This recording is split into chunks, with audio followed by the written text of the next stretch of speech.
آپ دیکھ رہے ہیں ایشین نیوز HD اور میں ہوں آپ کا ہوسٹ ملک خورشید حسن۔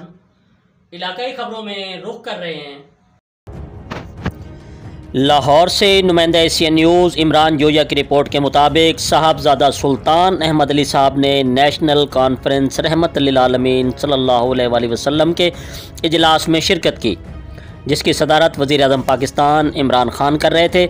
وفاقی وزیر شفقت محمود، وفاقی وزیر برائے مذہبی امور نور الحق قادری صاحب اور اتھارٹی کے دیگر ممبران نے بھی شرکت کی۔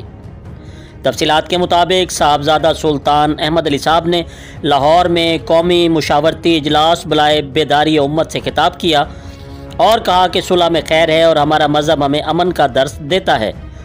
موجودہ حالات میں حکومت کے چند نالائق وزیر معاملات خراب کر رہے ہیں اور فوج اور عوام کو آمنے سامنے کر کے دشمن کے ایجنڈے پر عمل کر رہے ہیں۔ اس معاملے میں صاحبزادہ سلطان احمد علی جگر گوشہ حضرت سلطان باہو کی کوششوں سے تحریک لبیک پاکستان اور حکومت کے درمیان معاہدہ طے پا گیا۔ اس موقع پر ڈاکٹر اشفاق احمد کا کہنا تھا کہ صاحبزادہ سلطان کی امن معاہدے کی کوششوں کو سلام پیش کرتا ہوں۔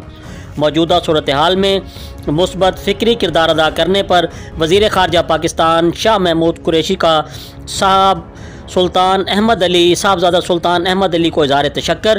وزیر خارجہ شاہ محمود قریشی نے میڈیا کو بتایا کہ میں صاحبزادہ سلطان کو خراج تحسین پیش کرتا ہوں۔ ان کا کردار ہمیشہ امن اور صلح جو رہا ہے۔ امن معاہدے میں ان کے مثبت اور تعمیری کردار کو سلام پیش کرتا ہوں۔ ان کی اصلاحی جماعت پورے ملک اور دنیا بھر میں لوگوں کی اصلاح اور اولیاء کرام کی تعلیمات کو عام کرنے میں اہم کردار ادا کر رہی ہے۔ جی، مزید خبروں سے باخبر رہنے کے لیے دیکھتے رہیے ایشین نیوز HD۔